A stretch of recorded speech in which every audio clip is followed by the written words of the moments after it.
औज़ु बिल्लाहि मिनश शैतानिर रजीम बिस्मिल्लाहिर रहमानिर रहीम।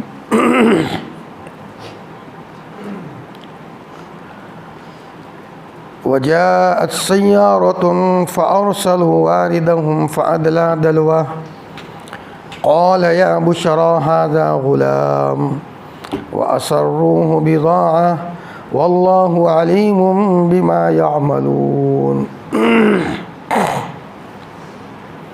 सदक़ल्लाहुल अज़ीम। बात ये चल रही थी हज़रत यूसुफ़ अलैहिस्सलातु वस्सलाम के ताल्लुक़ से कि भाई हज़रत यूसुफ़ अलैहिस्सलाम के कुर्दे पर झूठ मूठ का खून लगा कर के लाए। अब्बा जी को पता चल गया चूँकि वो तो जलीलुल क़द्र पैगंबर थे, लेकिन हज़रत याक़ूब ने फ़रमाया मैं सब्र करता हूँ और अल्लाह से मदद तलब करता हूँ। पता चला मौके मौके पर जब तबीयत आगे पीछे हो जाए सपोर्ट अल्लाह का ले लो। वही मौके पर दिल को थाम लेता है, वही मौके पर दिल को सुकून देता है, वही मौके पर एक इंसान को इधर उधर भटकने से बचाता है। ये कुरान का सबक है। अंबियाओं पर जब भी कोई हालात आए हैं तो सीधे उन्होंने अल्लाह की मदद ली है। सलातुल हाजा उसी लिए है, जब ज़रूरत पड़े तो सलातुल हाजा पढ़े। और सलातुल हाजा तो इतनी बार पढ़ने की ज़रूरत है अपने जेब में परचूरन रुपये की तरह हो। परचूरन रुपये का क्या मतलब? कई हम दुकान के लिए दुकान में गए, अचानक कोई कलम चाहिए, भाई ज़रा ये पैसे लो कलम दो। थोड़ी अचानक कोई ज़रूरत पड़ी, ये पैसे दो ज़रूरत और हमारी ये ज़रूरत पूरी करो। तो जैसे मौके मौके पर अपने जेब में परचूरन पैसे रखते हैं, सलातुल हाजा मर्द मोमिन के लिए ऐसा हो। ये नहीं साल में कभी एक मर्तबा पढ़ ली, वो तो एक दिन में कई मर्तबा हो। और हकीकत ये है कि नमाज को इतना पुरतकल्लुफ़ मत बनाओ कि नमाज को भारी समझे। कल मैंने बताया था कि हमारे अकाबिरीन का हाल ये था कि नमाज मुख्तसर पढ़ते थे और जामे माने पढ़ते थे। हज़रत मौलाना इलियास साहब रहमतुल्लाह अलैह के बारे में हज़रत शेखुल हदीस मौलाना ज़करिया साहब नव्वरल्लाहु मरक़दहू ने लिखा है कि हमारे घर की मस्तूरात ने बताया कि हज़रत मौलाना इलियास साहब रहमतुल्लाह अलैह नमाज़ पढ़ा करते थे तो मुख्तसर और जामे नमाज होती थी। एक आदमी जब ये समझेगा कि इसमें तो आधा घंटा लग जाएगा, 20 मिनट लग जाएगा, अभी ज़रा ये, और आदमी ये समझेगा कि सलातुल हाजा पढ़ना है मुझे, यानी तादील अरकान के साथ मुख्तसर किरात करते हुए अल्लाह से कुछ कहना है, तो ज़ाहिरी बात है कि नमाज मुख्तसर हो जाएगी उसकी। और हम अजमियों के यहाँ तकल्लुफ़ ज़्यादा है, अरबों के वहाँ नहीं है। और बात चीज़ों को समझने के लिए तो हमें अरब में जाकर के अरबों के से सीखना पड़ेगा, यहाँ रहते हुए समझ में ना आए। मैं एक उसकी मिसाल दूँ। नमाज पढ़ते हुए अगर मान लो कि कोई सामने से गुज़रता है तो ये मसला है कि ज़रा मर्द है तो तस्बीह पढ़े, औरत है तो ज़रा अपने हाथ पर हाथ लगाए ताकि वो गुज़रने वाला ना गुज़रे। औरत की आवाज़ सतर है। और यहाँ तक कहा गया कोई गुज़र रहा है उसे रोको। और इमाम शाफ़ी रहमतुल्लाह अलैह ने तो यहाँ तक लिखा है कि गुज़रने वाले से झगड़ भी सकते हैं। फ़लयुक़ातिलहु फ़इन्नहु शैतान, ये एक रिवायत है। हमारे यहाँ समझ में ही नहीं आ सकता। एक मरतबा मदीनतुल मुनव्वरा में रोज़े अक़दस अला साहिबिहा अल्फ़ अल्फ़ सलातिन व सलाम के पास, वहाँ मस्जिद नबवी में हम बैठे हुए थे। एक अरब शेख नमाज़ पढ़ रहा था, सामने से एक साहब गुज़र रहे हैं, गुज़रने की इजाज़त नहीं दी। फिर गुज़र रहे हैं, इन्होंने फिर रोका। फिर गुज़र रहे हैं तो ये अरब शेख आगे बढ़ गए और दीवार से अपने को लगा दिए। ये एक रिवायत है हज़रत नबी करीम सल्लल्लाहु अलैहि वसल्लम की कि आप अलैहिस्सलातु वस्सलाम एक मरतबा नमाज़ पढ़ रहे थे, सामने से बकरी का बच्चा गुज़र रहा है। लेकिन वो बकरी का बच्चा ज़िद में है कि गुजरू हुई। तो आप अलैहिस्सलातु वस्सलाम ने देखा कि ये बकरी का बच्चा गुजरे बगैर नहीं रहेगा, तो अल्लाह के रसूल आगे बढ़े और अपने को दीवार से लगा दिया और बकरी को गुजरने का मौका नहीं दिया। ये एक मिसाल मैं समझाने के लिए दे रहा हूँ, समझने के लिए कि अरब हजरात जो बात दीन पर अमल करने के लिए इस्तेमाल करते हैं उनके वहाँ किसी किस्म का कोई तकल्लुफ़ नहीं होता। हमारे यहाँ कोई बात करने के लिए उसमें तकल्लुफ़ ज़्यादा होता है।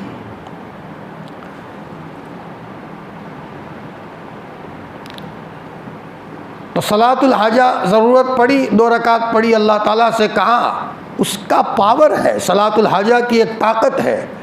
वो ताकत ये है कि उसके नतीजे में गैबी निज़ाम हरकत में आ जाता है। ये अल्लाह ताला ने उसूल बनाया कि जब तक सलातुल हाजा नहीं पढ़ेंगे गैबी निज़ाम हरकत में नहीं आएगा। हमारा काम ये है मौके पर सलातुल हाजा पढ़े। छोटा काम है, बाज़ार जाना है, सलातुल हाजा पढ़ के जाए। इंशाअल्लाह अल्लाह उसकी मदद से, उसकी बरकत से आफ़ियत के साथ हमारे सफ़र का इंतज़ाम करेगा। किसी किस्म की दिक्कत और कोई तकलीफ़ पेश नहीं आएगी। वजाअत सय्यारतुन, एक काफ़िला आया। अब हज़रत यूसुफ़ तो कुएँ में है।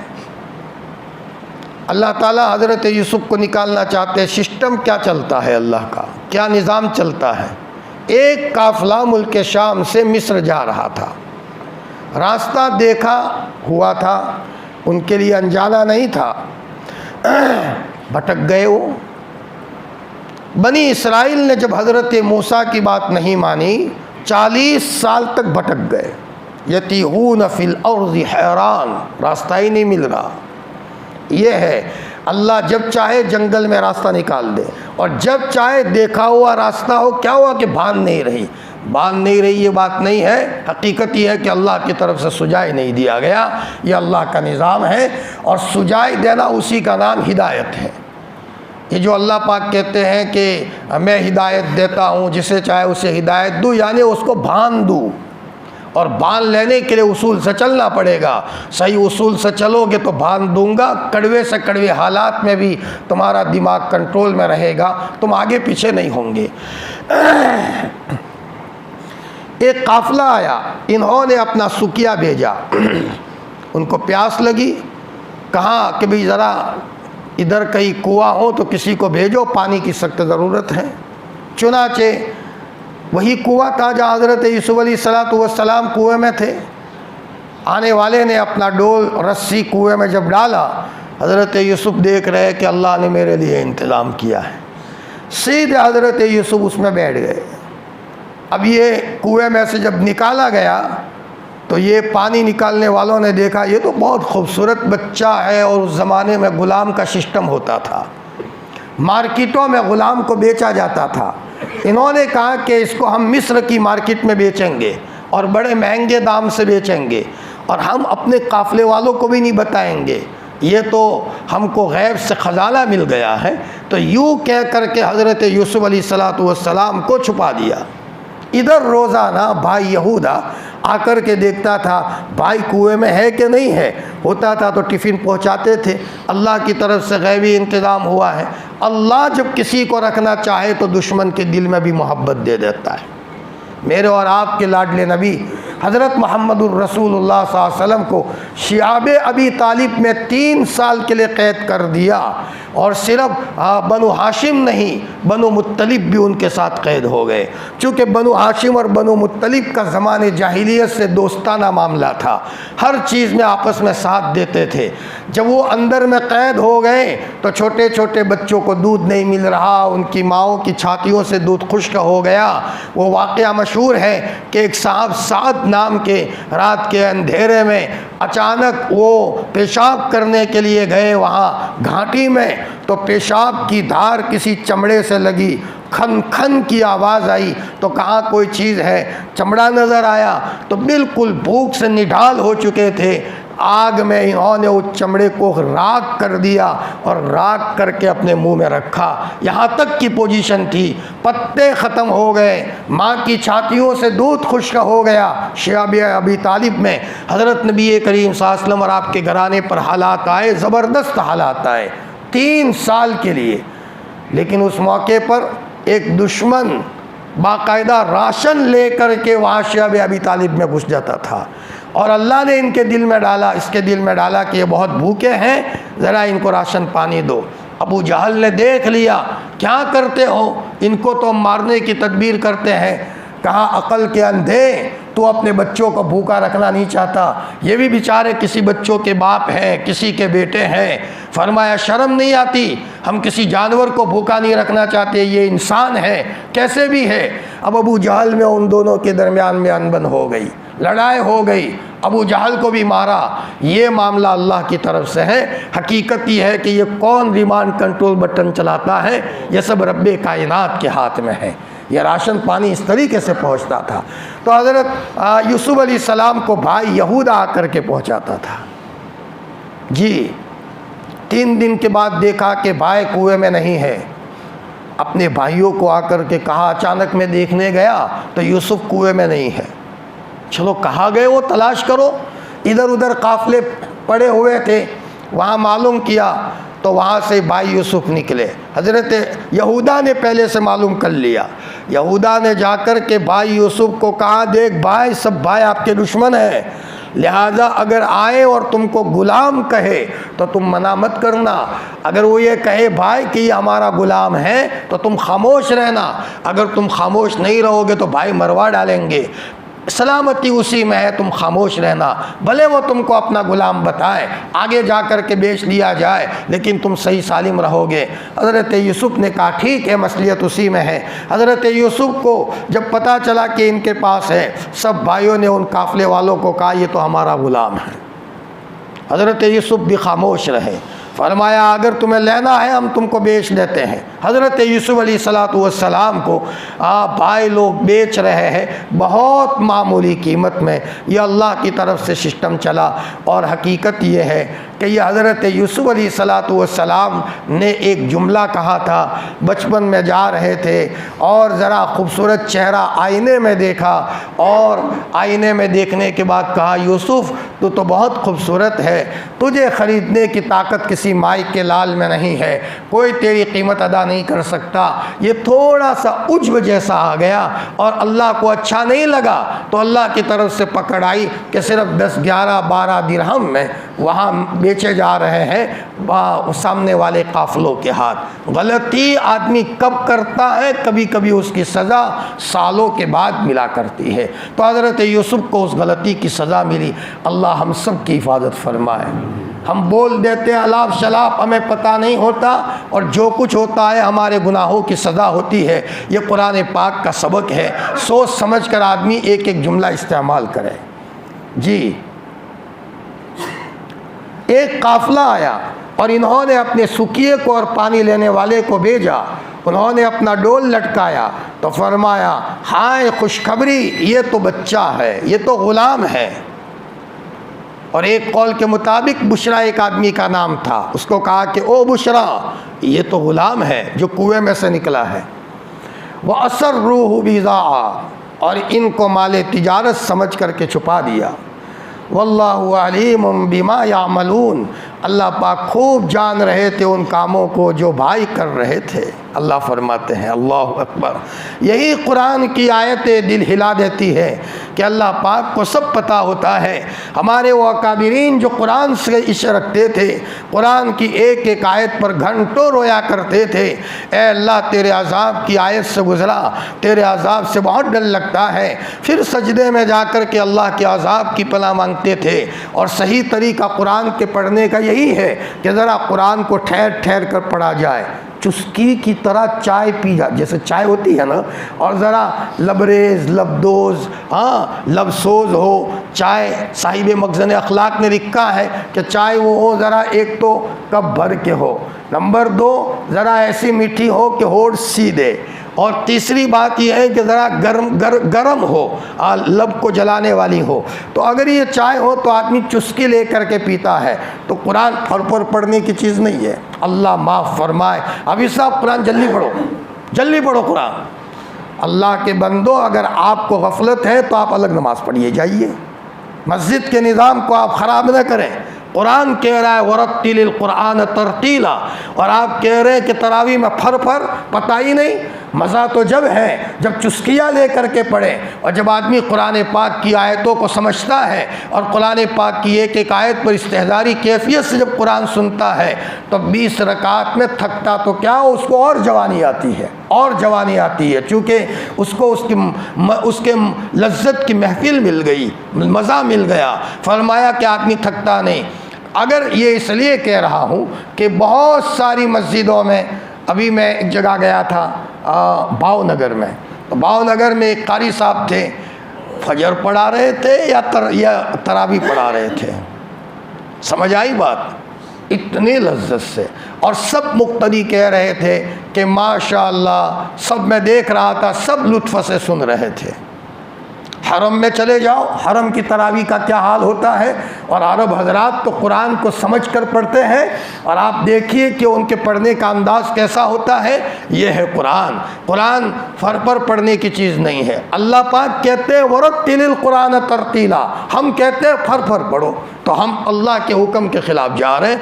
अगर किसी वजह से हमारी तबीयत में बोझ है, किसी वजह से अगर थकन का एहसास है, आप अलम तरा पढ़ लीजिए भाई, अलम तरा पढ़ लीजिए, लेकिन मस्जिद का सिस्टम आप ख़राब न कीजिए, इज्तिमाई निज़ाम को अपने इनफरादी मतलब की वजह से ख़राब न कीजिए। मस्जिद तो वो हो, और भाई जल्दी से 10:30 बजे फारिग हो जाए। कहाँ जाना है? रमज़ान के महीने में तो पूरी रात अगर कुरान के सुनने सुनाने में भी अगर गुजर जाए तो सस्ता सौदा है, और उसमें हमारी रात इबादत में गुजरेगी। फरमाया इसलिए कह रहा हूँ कि कभी कभी आदमी अपनी वजह से पूरे मस्जिद का सिस्टम ख़राब हो जाता है। दारुल देवबंद में एक इमाम साहब थे, नमाज पढ़ाते थे, ऐसी नमाज पढ़ाते थे कि वहाँ रेलवे स्टेशन से लोग आते थे सुनने के लिए। जी, ऐसे लुत्फ़ से कुरान पढ़ाते थे। हज़रत मुफ्ती सईद अहमद साहब ने एक मरतबा सुनाया, वो कहीं दूसरे मुल्क के थे, यहाँ पढ़ाते थे, तो जब कुरान सुनाते थे तो वहाँ रेलवे स्टेशन से लोग आते थे, और इमाम साहब जब आते थे, सर्दी गर्मी बारिश हर ज़माने में शेरवानी, जाकिट, अमामा, मोज़े सब पहन कर के आते थे, सख्त गर्मी में भी, चाहे दोपहर का वक्त हो। फरमाया किसी ने कि आपको गर्मी नहीं लगती? फरमाया शहंशाहों के शहंशाह के सामने हाजिर होने का वक्त होता है, और इमाम तो ज़ामिन होता है, लिहाजा मैं अल्लाह के दरबार में ज़ामिन बन कर के हाजिर हो रहा हूँ। मामूली भी कमी होगी, खुदा के वहाँ जवाब देना पड़ेगा। ये और यहाँ तक कुरान पढ़ते पढ़ते और इमामत करते करते यहाँ तक अल्लाह ने पहुँचाया कि साहिब कश्फ बन गए थे। एक मरतबा फजर की नमाज में सिर्फ कुल हु अल्लाह और इन्ना आतेना पढ़ा और सलाम फेर दी। मुख्तलिफ लोग हैरत में कि जो लंबी सूरतें पढ़ा करते थे, आज इमाम साहब ऐसा क्यों कर रहे हैं नमाज में। लेकिन जो ही सलाम को फेरा, बड़ी तेज़ बारिश शुरू हुई, आने वाले लोग भीगने का ख़तरा था, सब बच गए। यहाँ कश्फ हो गया कि लोग खुले आसमान के नीचे हैं, नमाज को अगर तवील करूँगा तो उसके नतीजे में लोग भीग जाएंगे। और इमाम की ये जिम्मेदारी है मुक्तदियों के हालात को देखते हुए, मतलब ये है कि अगर कोई अचानक कोई हादसा पेश आ गया तो फ़ौरन उसको सामने रखते हुए यू टर्न ले ले। यू टर्न का मतलब नमाज को मुख्तसर करें। मेरे और आपके लाडले नबी हज़रत मुहम्मदुर रसूलुल्लाह सल्लल्लाहु अलैहि वसल्लम नमाज़ पढ़ाते थे, और उधर कोई औरत बच्चा लेकर के आती थी, बच्चे के रोने की आवाज़ आती थी, हज़रत नमाज को मुख्तसर करते थे। उस ज़माने में मर्दों के साथ औरतें भी मस्जिदों में आया करती थी, खैरुल कुरून का दौर था, लिहाजा औरतों की सफ़े पीछे होती थी, फ़ौरन आप यू टर्न लेकर के नमाज को मुख्तसर करते थे। अब सवाल ये पैदा होता है कि बाज़ ऐसे अकादिरीन गुज़रे हैं कि बच्चे को सांप लिपट गया, घर में आग लग गई, लेकिन तब भी इनको पता नहीं चला, बच्चा चीख रहा है, सांप लिपटा हुआ है, आग लग रही है, तब भी माशाअल्लाह नमाज में मस्त है, इनको कुछ पता नहीं। और या हज़रत नबी करीम सल्लल्लाहु अलैहि वसल्लम को वहाँ सब के पीछे से बच्चे के रोने की आवाज़ आती है, हज़रत को पता चल जाता है। तो क्या अलियाज़ु बिल्लाह नबी की नमाज में कोई नक्स और कमी थी इन अकाबिरीन के मुकाबले में? ला हौला वला कुव्वता इल्ला बिल्लाह। आपकी नमाज से बढ़कर किसी की नमाज नहीं हो सकती। हकीकत ये है कि आपके कामिल होने की दलील है। जी, आप नमाज भी पढ़ रहे हैं, खुशू खुजू भी मुकम्मल है, मुक्तदियों पर भी ध्यान है, फिर भी आप अलैहिस्सलाम की नमाज में कोई खलल नहीं पैदा होता था। मैं उसको समझाने के लिए कहता हूँ कि आप बहुत माहिर ड्राइवर थे, गाड़ी के माहिर ड्राइवर होता है तो इधर बातें भी करता है, नाश्ता भी चल रहा है, चवाना भी चल रहा है, पापड़ी भी चल रही है और न मालूम बिस्किट भी खाई जा रही है और मौके पर ब्रेक भी लग रहा है और माशाल्लाह 120 की स्पीड में गाड़ी भी चल रही है और कोई गाड़ी में आँच नहीं आती जी। और अगर मान लो कि अगर कच्चा ड्राइवर हो तो हो सकता है अगर थोड़ा इधर हो गया तो मेरा यहाँ ब्रेक दबाने के बजाय एक्सीलेटर दबा दे और गाड़ी को कहीं टकरा दे। फ़र्क यहाँ पड़ा। अकाबिरीन का ये हाल था कि अगर थोड़ी उधर तवज्जो करने जाते खुशू खुजू में खलल पैदा हो जाता। अल्लाह के रसूल का हाल ये है कि पूरे मुक्तदियों की तरफ भी तवज्जो है। इतनी तवज्जो थी कि एक मर्तबा एक सहाबी को अल्लाह के रसूल ने रात को किसी पहाड़ में भेजा, जाओ भाई ज़रा निगरानी करो दुश्मन वहाँ से ना आ जाए, वहाँ भेजा। लेकिन सुबह को नहीं आए तो अल्लाह के रसूल नमाज पढ़ा रहे हैं और सामने देख रहे हैं वो आ रहे नहीं आ रहे। नमाज के बाद कहा घबराओ मत, हमारे साथी आ गए हैं, आ रहे सामने से। हज़रत नबी करीम सल्लल्लाहु अलैहि वसल्लम ने फरमाया, पता चला नबी करीम सल्लल्लाहु अलैहि वसल्लम की नमाज कामिल और मुकम्मल थी और अल्लाह की तरफ से आपको कामिल और मुकम्मल नमाज दे करके भेजा गया था जी। एक काफ़िला आया और इन्होंने अपने सुक़िये को भेजा, उन्होंने अपना डोल लटकाया, कहा हाय बशा खुशखबरी, ये तो ग़ुलाम है, और उनको माल तिजारत समझ करके छुपा दिया। अल्लाह ताला खूब जान रहे थे उन कामों को जिसको वो कर रहे थे।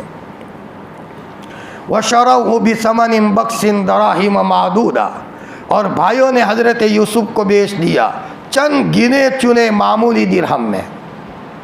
एक भाई को एक दिरहम आया, 11 भाई थे, एक दिरहम ले लो, तकसीम हो गया, हज़रत यूसुफ़ को बेच दिया जी। ये बात आई कि हज़रत यूसुफ़ के उस जुमले की सज़ा हज़रत यूसुफ़ को मिल रही है। हज़रत याकूब के बारे में भी मैंने इससे पहले कहा था शुरू तफसीर में, सिर्फ तहज्जुद पढ़ते पढ़ते बेटे यूसुफ़ पर तवज्जो चली गई, आवाज़ आई बल्कि वही आई, नबी जी नमाज पढ़ते हुए बेटे पर तवज्जो, हम तुमको सज़ा देंगे। 40 साल तक बेटे यूसुफ़ को उनसे दूर कर दिया एक गलती के नतीजे में। हज़रत नबी करीम सल्लल्लाहु अलैहि वसल्लम को लोगों ने कहा कि ये रूह क्या चीज़ है, सिकंदर ज़ुल्क़रनैन कौन थे, असहाबे कहफ़ कौन थे, 3 सवाल किए तो आपने कहा कल बताऊंगा, इंशाअल्लाह कहना हज़रत भूल गए। हज़रत नबी करीम सल्लल्लाहु अलैहि वसल्लम इंशाअल्लाह कहना भूल गए। तकरीबन 15 दिन तक वही का सिलसिला मुनक़ते हो गया। आप बेचैन, सवाल करने वाले कहते थे बताएंगे, क्यों नहीं बता रहे हो। अल्लाह के रसूल बहुत बेचैन हो गए, कौन सी गलती हुई। यहाँ हज़रत जिब्रील अल्लाह ताला नाराज़ हो गए। हुजूर फरमाते हैं मेरी तबीयत को इतनी बेचैनी हुई कि मैं पहाड़ पर जाऊँ और अपने को गिरा दूँ, अल्लाह मुझसे नाराज़ हो गया जी। आशिक माशूक का मामला जब ऐसा होता है, यहाँ आशिक भी कामिल है, माशूक भी कामिल है। फरमाया आप अलैहिस्सलाम फरमाते हैं कि मेरी तबीयत को चैन नहीं आ रहा था। 15 दिन के बाद हज़रत जिब्रील आए और ये आयत लेकर के आए, ला तक़ूलन्न लिशैइन इन्नी फ़ाइलुन ज़ालिका गदन इल्ला अन यशा अल्लाह। नबी जी कभी ये मत कहो कल काम कर दूंगा, इंशाअल्लाह को, इंशाअल्लाह के बगैर नहीं होगा। पता चला वक्त का नबी उसूल के ख़िलाफ़ अगर थोड़ा सा चलेगा तो उनकी भी गिरफ्त होती है। हमारी और तुम्हारी क्या औकात है, हम किस खेत के मूली हैं। फरमाया अगर गलती करेंगे, एक मरतबा हज़रत जिब्रील ने कहा नबी जी मैं कल आऊँगा। हुजूर ने कहा ठीक है कल आना, और हुजूर अक्सर आसमान की तरफ देखते थे, जिब्राइल का इंतज़ार करते थे जिब्राइल कब आए। फरमाया अब देखा कि कल आ गया, जिब्राइल नहीं आ रहे हैं, आप बड़े बेचैन, क्या मामला बना है। अल्लाह की तरफ मुतवज्जे हुए। अल्लाह ताला ने दिल में डाला कि तुम्हारे घर में कुत्ते का बच्चा है, जिस घर में कुत्ते का बच्चा हो वहाँ फरिश्ता नहीं आया करता। अल्लाह के रसूल ने देखा कि एक टांड था, टांड कहते हैं गुजराती में तरवैया, एक तख्ता होता है और 2 लकड़े और एक लकड़ा, यूँ पहले हमारे बूढ़ों के ज़माने में होता था, घर के सारे बिस्तर उस पर रख दो। ये तो आजकल तिजोरी का सिस्टम चला है, तिजोरी और फिर उसमें तिजोरी। हमारे बूढ़ों के वहाँ एक तख्ता होता था और उसके ऊपर ये सारे बिस्तर रख दिए जाते थे। मेहमान आए तो मोहब्बत से ये सब बिस्तर बिछाए जाते थे। हज़रत आयशा रज़ी अल्लाह तआला अन्हा हमारी पाक माँ का एक टांड था, उसके नीचे ये कुत्ते का बच्चा था। अल्लाह के के रसूल ने फ़ौरन कुत्ते के बच्चे को निकाला। ताबड़तोड़ जिब्राइल अंदर में तशरीफ़ ले आए। या रसूल अल्लाह, आपको पता है हम फरिश्तों की जमात उस घर में नहीं जाया करती जिसमें कुत्ते के बच्चे हो और जिसमें कोई जुनूबी सोया हुआ हो और नमाज का वक्त हो गया हो और उधर नमाज को न जाए। फरमाया उस मौके पर उस घर में शैतान फरिश्ते नहीं आया करते। जो ही कुत्ते का बच्चा बाहर निकला, हज़रत जिब्राइल आ गए। नबियों के सरदार हैं, अल्लाह को बहुत इश्क है ताल्लुक़ अल्लाह के रसूल से, लेकिन चूँकि गलती थी इसलिए कुरान की एक आयत में अल्लाह ने फरमाया लन तजिद लि सुन्नतिल्लाहि तब्दीला वलन तजिद लि सुन्नतिल्लाहि तहवीला। अल्लाह के उसूल में कोई बदलाव नहीं है। उसूल पर जो चलेगा मिलेगा, उसूल के ख़िलाफ़ जो चलेगा उसको नहीं मिलेगा, चाहे कोई भी क्यों न हो। और इनको बेच दिया चंद मामूली गिने चुने दिरहम में। और वो भाई यूसुफ के बारे में बेरगबती करने वाले थे। वक़ाल अल्लज़ी इश्तराहु मिन मिस्र, और कहा उस आदमी ने जिसने हज़रत यूसुफ को ख़रीदा मिस्र में से अपनी बीवी को। अब यूसुफ अलैहिस्सलाम को मिस्र की मार्केट में बेचा गया। इन्होंने कहा कीमती माल हाथ में आया है, हमें सस्ते में मिला और आगे महंगे में देना है। उसने कहा आए वो आदमी जो इसके वज़न के बराबर सोना दे सके, इनके वज़न के बराबर ये मुश्क वगैरह दे सके। बहुत महंगा दाम लगाया। कौन माई का लाल है कि इतनी कीमत दे? किसान की ताकत नहीं है, मामूली ताजिर की कीमत नहीं है। अब ये तो शाही लोग आएंगे, शहजादे आएंगे। चुनाचे हुकूमत के आदमी आए और कहा इनको हम ख़रीदेंगे। ये अल्लाह का सिस्टम था। मामूली कीमत लगती, बोली लगती तो हो सकता है किसान लेकर चला जाता। और हज़रत यूसुफ किसान के घर में रहकर हुकूमत चलाने का निज़ाम कैसे सीखते? कल मुस्तक़बिल में इनको हुकूमत चलाना सिखाना है। इसलिए अल्लाह ताला ने गैर मासूस तरीके से महंगे दाम में बिकवा कर बादशाह के घर में पहुँचा कर हुकूमत चलाने का सिस्टम सिखाना था। इसलिए अल्लाह की तरफ से गैबी निज़ाम हरकत में आया। कोई काम अल्लाह के इशारे के बगैर नहीं होता। ज़ुन्नून मिस्री रहमतुल्लाह अलैह देखा कि एक बिच्छू तेज़ी से जा रहा है। कहा जा रहा है इसको अल्लाह का कोई हुक्म है? अल्लाह के औलिया तो पीछा करते थे। कहाँ जा रहा है? पीछे पीछे वो भी दौड़े। एक दरिया आया या कोई नदी आई, वहाँ पहले से एक कछुआ बैठा था तैयार इस बिच्छू के इंतज़ार में। बिच्छू आया, कछुए के पीठ पर बैठ गया। कछुए ने अपना सफ़र शुरू कर दिया।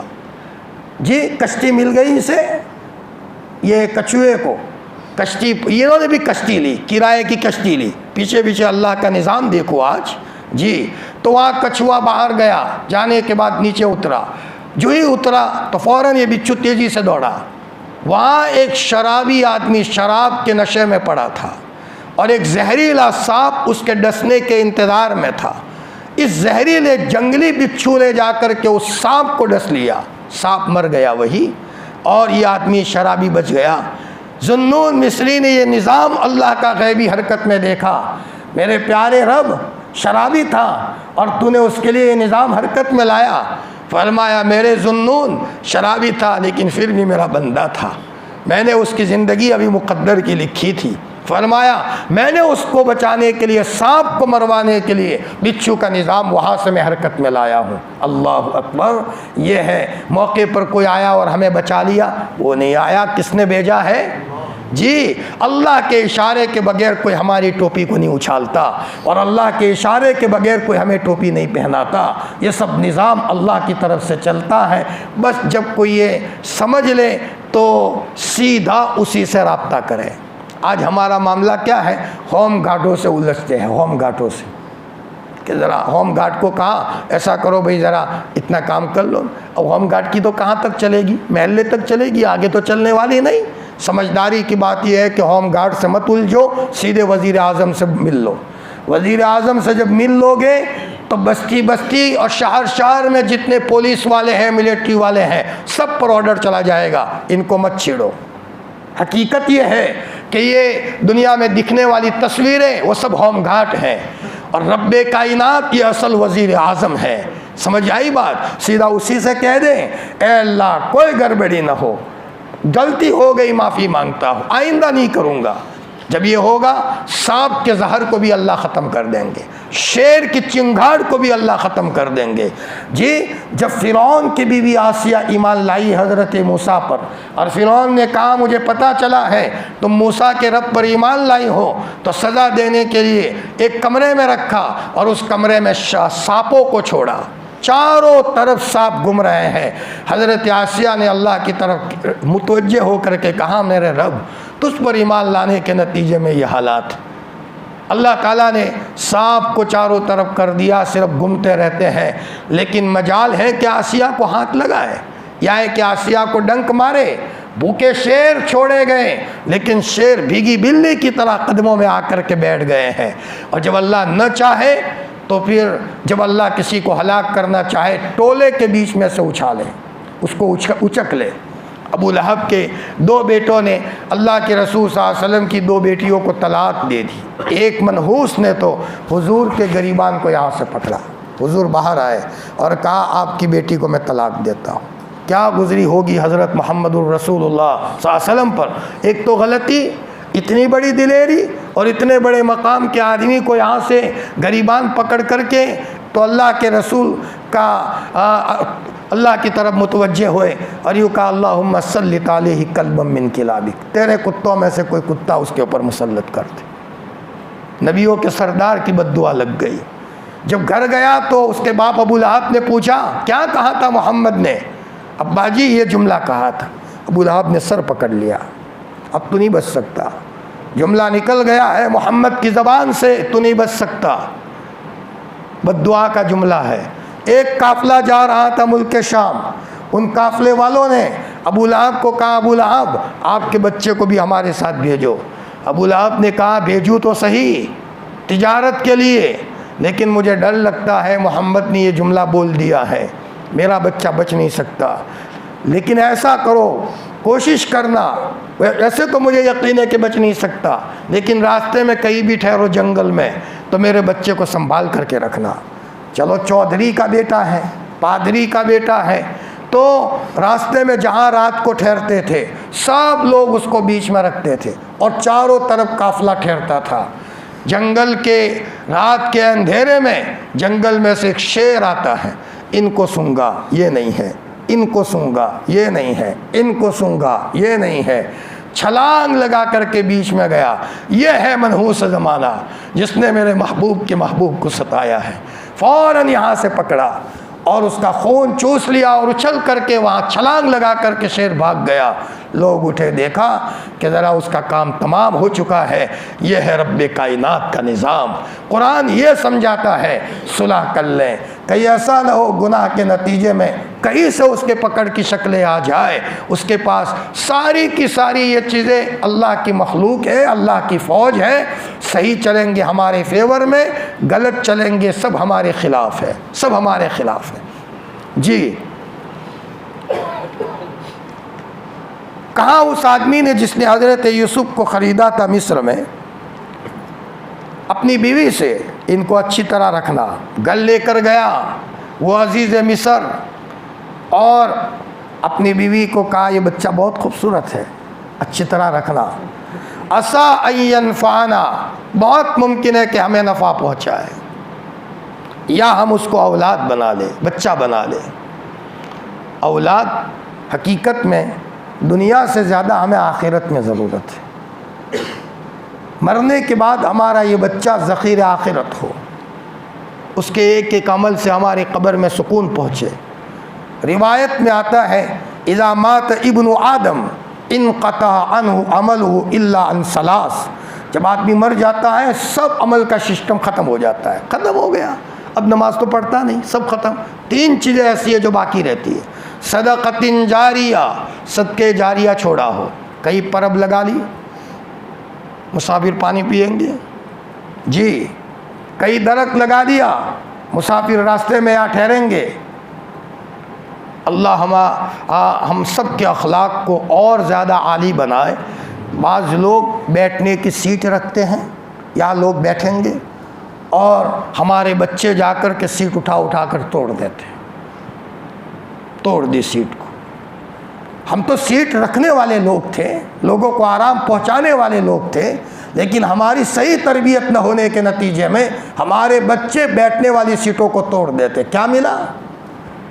ये काम कौन कर रहा है? कि जैन कर रहा है, जैन लोग कर रहे हैं। जितने माजूर है कि भाई उनके कानों में आलात पहुंचा रहे ताकि बेचारे बहरे लोग सुन सके, माजूरों के लिए रिक्शाएँ पहुंचा रहे हैं, माजूरों के लिए साइकिल पहुंचा रहे हैं। ये अव्वलीन काम हज़रत मुहम्मदुर रसूलुल्लाह सल्लल्लाहु अलैहि वसल्लम ने दिया था।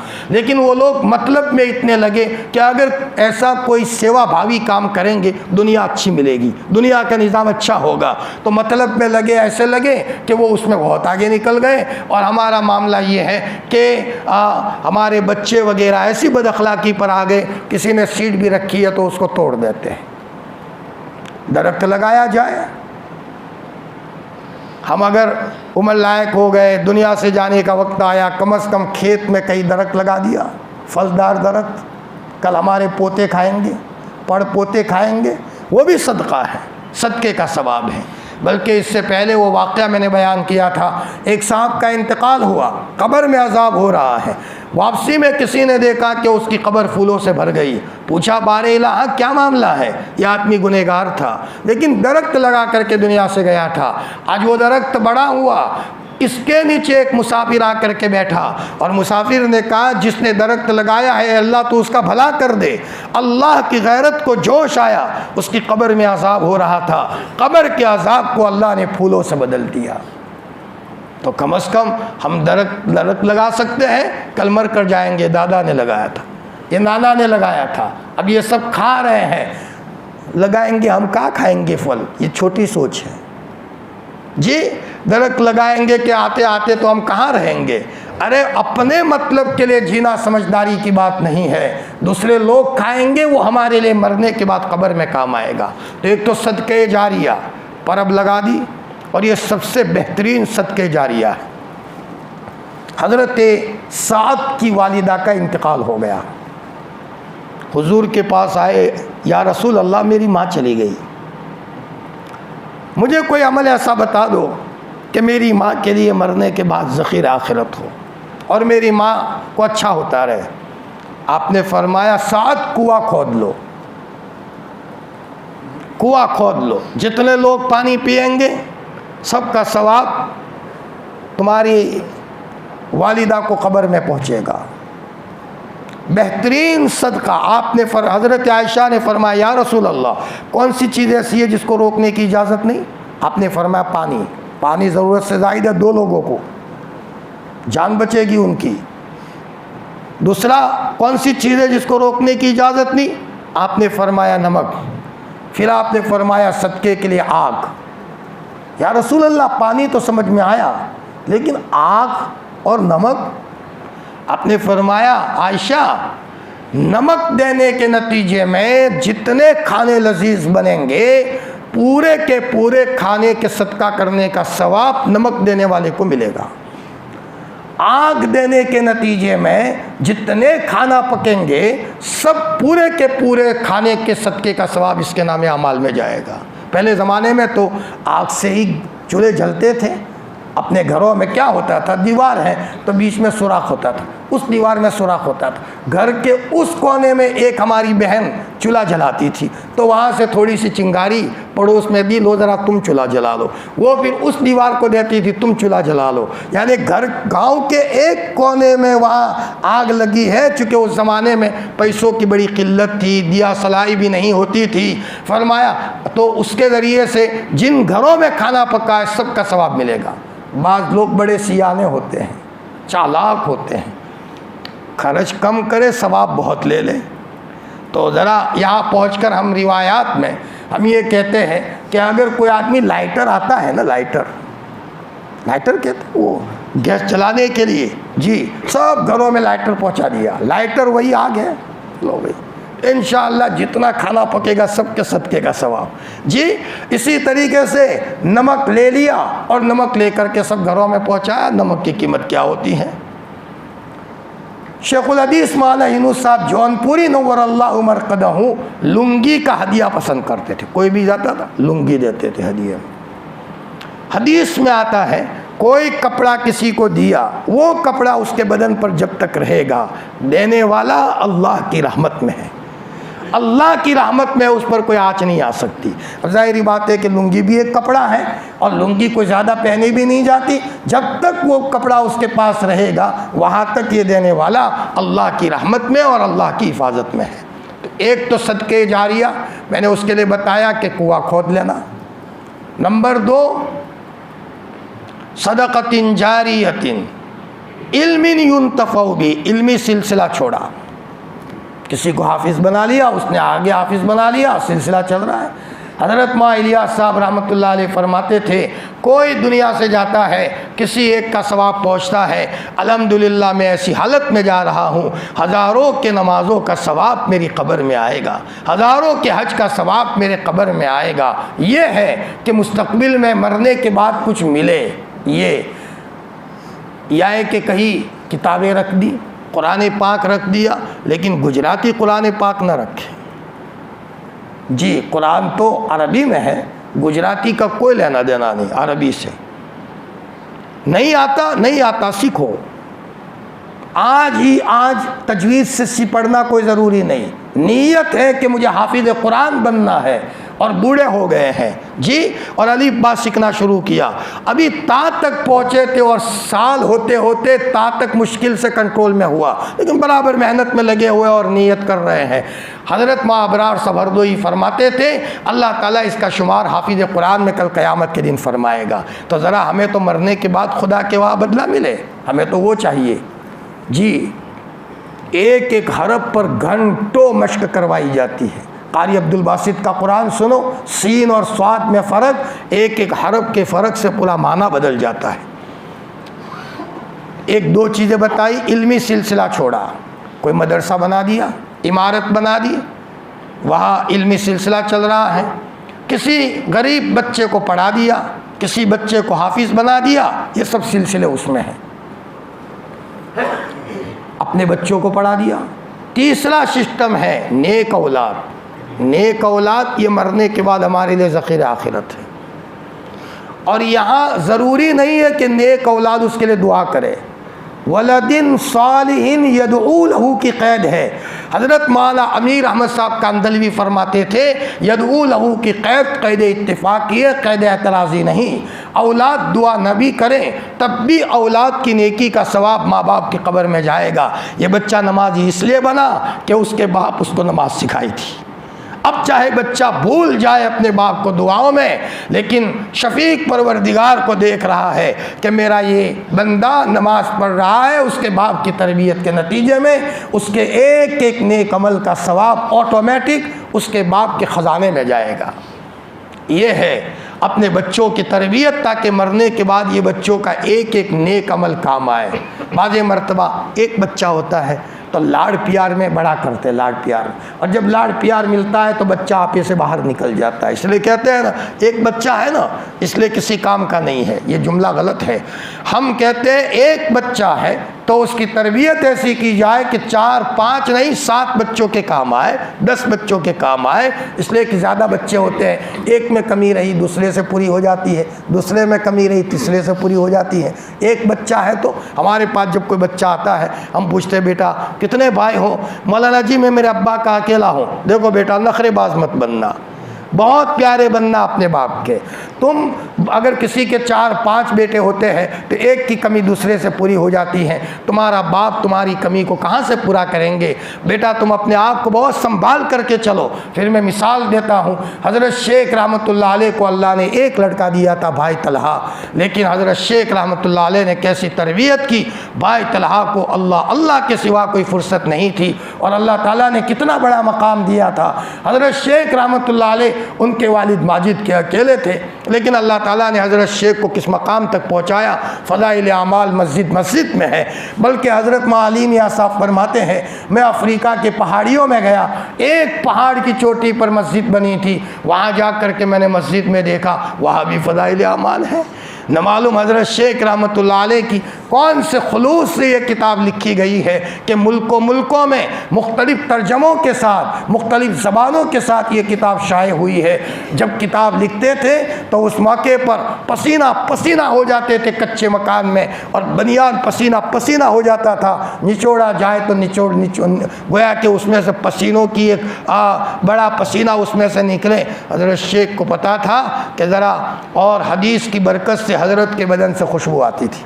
गुसल करके जब गुसल खाने से निकलते थे तो शागिर्द फरमाते हैं हज़रत शेख के बदन से हदीस पाक की खुशबू आती थी। और जब जन्नतुल बकी में दफन किया गया है और साहबजादे भाई तलहा कब्र में उतरे हैं, भाई तलहा के बदन से ऐसी खुशबू आई है आज तक किसी ने खुशबू नहीं सूंघी। यह हज़रत शेख रहमतुल्लाह अलैह को हदीस पाक की बरकत से अल्लाह पाक ने दिया था। मेरे भाइयों, कुरान की अपनी अलग बरकतें हैं, हदीस पाक की अलग बरकत है। कुरान पाक सोने का ख़जाना है, हदीस पाक चांदी का ख़जाना है। आया समझ में? और इसी से हमारी ज़िंदगी बनती है। बस मैं बात यही ख़त्म करता हूँ। उनको अपने कहाँ के इनको अच्छी तरह रखना, उम्मीद है कि हमें नफ़ा पहुँचाए, या हम इनको अपना बच्चा बना लेंगे, अपना बच्चा बना लेंगे। वकज़ालिक मक्कन्ना लियूसुफ़, इसी तरह हमने यूसुफ को ज़मीन में ठिकाना दिया। अल्लाह पाक कहते हैं हमने दिया, किसी और ने नहीं किया। अपनी ताकत बताते हैं। एक पहलवान किसी को पिछाड़ दे, मैंने पिछाड़ा, ये मेरा महल है, मैंने किया है। ये अल्लाह ताला अपनी कुदरत का नज़ारा ऐसी ज़मीन लाकर कहते हैं कौम आद को मैंने तबाह और बर्बाद किया, कारून को मैंने ज़मीन में उसके महल समीत धसाया है। ये सब अल्लाह ताला अपनी कुदरत के करिश्मे में बता रहा है जगह जगह पर। तो अल्लाह ने फरमाया यूसुफ को हमने ठिकाना दिया। कहाँ भाई मार रहे थे और मैंने यूसुफ को कैसे बचा लिया, और ताकि हम उनको ख्वाबों की ताबीर का इल्म दें। अल्लाह ताला अपने मामले पर गालिब है, लेकिन अक्सर लोगों को पता नहीं है। ये मत समझो कि हम कर लेंगे, हमारे करने से कुछ नहीं होता जब तक अल्लाह न चाहे। वाखिरु दावाना अनिल हम्दुलिल्लाहि रब्बिल आलमीन। सुब्हानल्लाहि व बिहम्दिही सुब्हानकल्लाहुम्मा व बिहम्दिक।